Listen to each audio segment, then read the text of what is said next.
Everyone, welcome back to our channel. Today in this video, I'm gonna show you the ways to stream on Twitch on your PC. In order to do it, so first of all, make sure that the device is connected to an internet service. Now then, to begin with, open up a browser and on the web address bar, type in twitchtv.com.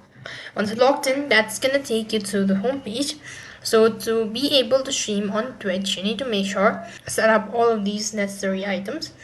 Now, next you want to do is press the profile from the top right, go to channel. In order to stream, you need to choose the broadcasting software or OBS to go live on Twitch. Now you need a broadcasting software. That could be any of these. You could go ahead and link your account to it. You could use OBS Studio as well.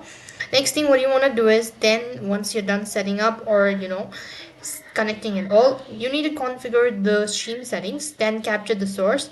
Once done, you'll be able to stream on your Twitch account. So that's all for this video. I hope the video was helpful. Make sure to like, share and subscribe to our channel. Thank you for watching. See you in the next video.